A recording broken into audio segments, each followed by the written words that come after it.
This is Whistlindiesel, a young fella out of, I believe he lives in Tennessee, but today he is buying a bulldozer. Now, some of you guys know what kind of specialty bulldozer this is. I'm not really going to talk about it in this video. Maybe I will just a little bit, but I will talk about it. We'll go ahead and talk about it. Let's go ahead and get it started. So, you got Cody with Whistlindiesel. If you guys haven't been following Cody for a while, I started following him when he started destroying his Silverado pickup. And he just grew and grew and grew his channel. Just developed it better and better and better along the way. But today, he found the only running Komatsu D355 bulldozer in existence. Well, for sale in America, at least. So, this is kind of a special bulldozer. It kind of is. It's a huge bulldozer. The thing weighs like 115,000 pounds. It's massive. And, when you're trying to bulldoze things, when you want to demolish buildings and things of that nature, or you want to level an entire city block, this is probably a pretty good option for you. Now, bulldozer was made famous years and years ago, and I don't personally agree with the guy's sentiment that had the original bulldozer, but, the guy's name was Marv Heemeyer, and he was having some problems with the city council. He owned a Komatsu D355. He started his own business, had his business there, and then they effectively changed his driveway to his business and some other things, and basically he could own the building but not access it, not do anything with it, and it kind of drove him nuts. Then he took this Komatsu D355 and he armored it, and then went on a rampage in Granby, Colorado. So now, of course, that thing ends with him deceasing, and the legend of one man versus the government was kind of born. Now, Marv Heemeyer is actually, if you do some little research, he was a little off his rocker, and he was kind of hard to get along with anyway. He had some problems. There is a lot of us that have some situations with the government, and we kind of understand the same sort of sentiments. But I don't know if bulldozing buildings with people in it is the right way to go or not. It's interesting that Cody Whistlindiesel decided to find the last Komatsu D355, or the only one for sale and running condition. But we have no idea what he's got planned with this. So he shows up in Wyoming to get this thing. I think it's Wyoming. It's snowing. It's cold. The thing will not start. He's talking to the owner and everything, and they're going to try to jumpstart it. Jumpstarting cold equipment is a pain in the butt, especially when it's so cold it's snowing outside. You have to do a lot of tricks of the trade sometimes to get them running, especially older ones. Usually, if you got a strong set of batteries and you can get it cranking over, you can shoot some ether in it and they'll fire up. But sometimes you have to do what these guys are doing. The tracks are actually frozen to the ground. There's no coolant in it for some reason. I guess they drained the coolant out so it didn't freeze. A lot of these old bulldozers I worked on, there is no coolant or antifreeze in it. They're all straight water, and it's usually creek water. It's whatever water source they found at the time. They'll go to a horse trough, a stock pond, wherever, get buckets out of it, throw it in there, and try to get the job done. So they probably drained it out for that reason. Now, Cody's going to get up and top, and Cody actually has an equipment background. I think his dad owned a construction company, and Cody grew up around heavy equipment. He's familiar with diesels, familiar with heavy equipment. He personally knows some of these tricks of trade.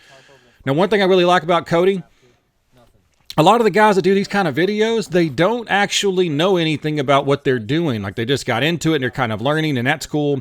But me personally, if I were to watch some of Cody's videos, I would think that it's just some young guy that doesn't know anything about this stuff. And he actually does. So they're going to squirt some ether in this dude, and not even trying. It's like it's not getting fuel at all. When it's this cold outside, a lot of times the fuel gels. If you have any water in a fuel tank, that can mess around and mess up with your pickup tube. So they're going to put a Pear Burner underneath it. They're going to try that. If I was going to do it, and instead of just having a Pear Burner, I would put some tarps around it to kind of hold all the heat into the machine. Fortunately, I live in Texas, and I've never had to do this. Never had to do a Pear Burner, never had to start any fires or anything. Hasn't been that big of an issue, at least not for the temperatures that we deal with. When it gets cold in Texas, it ices up for 3 days and the whole state shuts down. And we just kind of play the waiting game because we know in the fourth day it's going to be 85 degrees and t-shirt weather again. So Northern climates, yeah, you don't really have that option. It's like cold and icy and snowing for like 16 months out of the year or whatever. And these guys are on a mission. So he just said that they really cannot get this thing going right now. And they're also talking about it can't be hauled. For some reason, they scheduled a heavy haul. They told them the model number and everything. And then they waited to the haul company waited to the day of the haul to tell them, it's too heavy. Well, I don't know what you mean. Like, you haul Cat D11Ts, and a D11T weighs more than a 355. They haul, 120, 140, 150,000 pound machines all the time. You just happen to have an oversized load. I don't know what the particulars are, or if the company's just giving him crap. But they told him you have to take the blade off and you have to take the ripper off. And the blade comes off fairly easy, but the rippers on these things, it's a little more involved. So Cody's going to crawl up underneath it. He has looks like they took off the front. Yeah, took off that little front pan to get access to the engine. Hopefully they can get that in there, get some heat to it, and let it heat up. I think they're out here like 4 o'clock in the morning. They're trying to get this. And that is one thing I've heard on videos about Cody. The dude has an impeccable work ethic. He will wake up super early, stay up real late at night, keep doing stuff, and it shows in the quality of his videos and everything. Like, he's went from just shooting it on his cell phone to full production, having a crew, and constantly getting projects done, constantly getting things facilitated, and it's pretty neat. So right now he's gonna start a fire underneath the Bulldozer, which is a very, very common practice, believe it or not. You have these huge steel plates under pretty much every single machine out there, whether it's an excavator or a bulldozer. The plates are going to heat up. It's really not going to heat up heavier or higher. Yeah, he kind of has a track record with fire. If you guys don't know this guy, he bought a Ferrari and took it out into a cornfield or a hay field, and then effectively caught the entire field on fire because the Ferrari caught on fire. But starting a little fire like this underneath the Bulldozer, it's really not that big of a deal. It doesn't cause any problems, just heat stuff up. Now, the size of the fire is different. You don't want to do it too big, but just a little bit of a fire will actually go a long way. So they're going to keep this thing smoldering for a while, get the tracks nice and hot, get the engine nice and hot, and then once all the mechanical clearances have expanded because of the heat, and more importantly, the oil has thinned out, once you crank it, then things will just spin a lot faster. So when your dozer like this is really, really cold, it's going to take a tremendous amount of amps and torque to spin the engine over, and sometimes it's just not enough. You'll burn your starter up, you'll burn your batteries up, you'll burn your cables up, and the engine is just so that's why you start a fire underneath it, or use a Pear Burner or some space heaters and everything. But right now, I think he's good and hot. That track is actually melting the snow that's hitting it, and the engine's around, what did he say, he's 81 degrees? But watch this. That's the whole problem. A big old ice plug right on top of that freaking thing. Had he pulled that ice plug out yesterday, probably would have been fine. Oh, there it goes. Yeah, shoot some more. Shoot some more. Yeah, there it goes. I freaking loves cold starting diesels, man. When it's one thing about being a mechanic, you get these little small victories, right? You get to do these things, and it's so gratifying, and nobody even has to be around. Like when you work on something, you do a major repair, or even a minor repair, and you go to hit that key, and you crank it over, and it just starts. It's awesome. And this one, these older, big, huge diesels, just the sound of it going. You can hear that one cylinder firing, and then you can hear that second cylinder kick in, and then a third, and then a fourth, and a fifth, and a sixth, and it's just it's a cool sound. It's one of my favorite parts of being a diesel mechanic, man. Is it or a mechanic on anything, doesn't matter. You take pride in your work. You get to do a good job on things that most people are never going to see or care about, but you do, and there's these little successes. And I feel like in like a corporate environment, when you're doing a lot of paperwork and that's pretty much all you're doing is sending emails, it's really hard to gauge your level of success, because today you send a stack of 30 papers or 30 emails, tomorrow you send 12, the next day you send 60. And at the end of the day, you can't really stand back and see your accomplishment. And when it comes to mechanicking and building stuff, man, you got there, this thing was not working when you first got there, and then when you left, it was starting and running, and you got to do that accomplishment. And that's one of the absolute favorite, one of my favorite things about being a mechanic. It's so rare to have that. Hit his bumper. It's just those little rewards that most companies don't. Now, this freaking machine is a big machine, and I think they said it weighs 115,000 pounds with the ripper and the blade on it.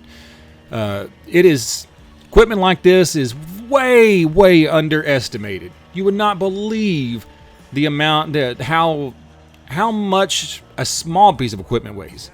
It's all steel. Everything you see is steel. There is no wood. There is not much plastic. Everything is steel, iron, cast steel. It's all solid as a rock because of the nature of the job. One, you have to have weight in a machine to get enough traction, especially a bulldozer. A bulldozer is going to use the tracks to push that blade into dirt, into trees, and push them out of the way. And if it doesn't weigh enough, can't get enough traction. Farmers realized this a long time ago, and that's why farmers started filling their rear tires up full of water. They fill them up full of water to add a tremendous amount of weight. So now Cody's going to get in, and like I said, Cody's been an operator. He knows how to operate a dozer and excavator and everything, and look at that freaking grin, man. I don't care how old you are. You get to get on a huge machine, and you get to work with it.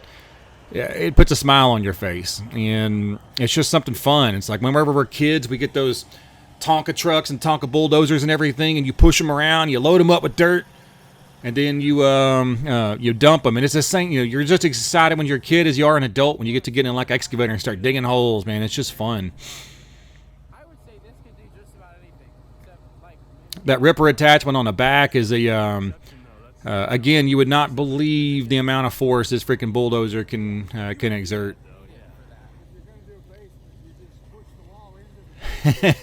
So he's talking about pushing a wall in the basement. It's a reference to Marv Heemeyer. Whenever Marv, back in the late 70s, early 80s, I think it was the 80s, armored his bulldozer and went around town, he actually, what did him in was partially because he drove into a building and didn't realize there was a basement in the building.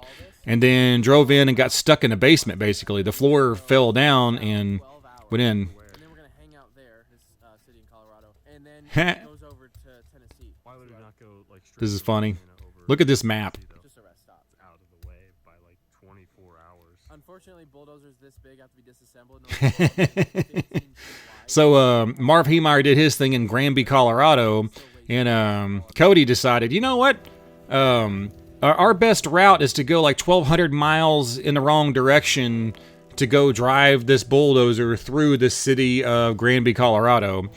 And I checked on the Instagram and everything else, and they did it late at night. They just kind of rolled through. They didn't unload it or anything. It was just kind of like a little internal joke.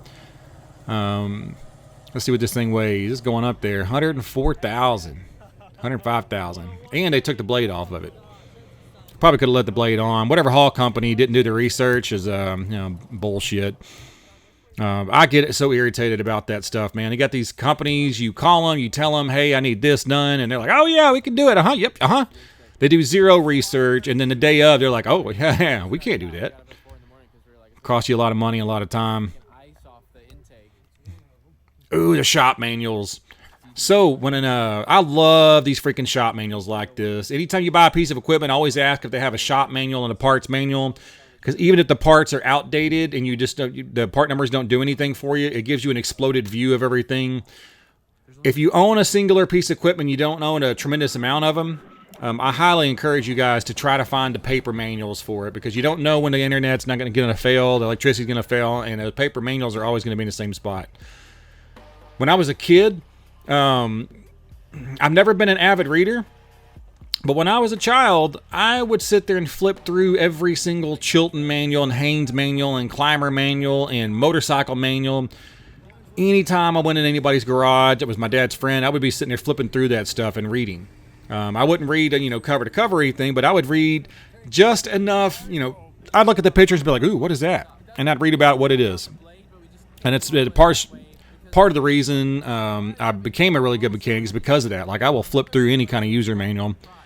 And even to this day, I will still grab a freaking manual for anything that I buy and read it cover to cover. Read the entire manual. And it has saved me so many freaking times. When I worked in the oil field, I worked as a natural gas compressor mechanic. Now you have the engine, which is built by either like Caterpillar, Waukesha, or Cummins usually. Then you have a compressor that's built by Ariel, GE, Gemini, or some Arrow or something. I guess Arrow makes engines, but anyway. You have a different engine manufacturer. You got a different compressor manufacturer. The coupler that goes in between the two, that's from a different manufacturer. Now you have your oiling system, or you have your vibration switches, which is like a company called Kimray usually. But my point is, like, you have all of these different products all combined into one, and they all have a manual about it. And I remember when I first started, nobody could tell me what these things were. They couldn't tell me that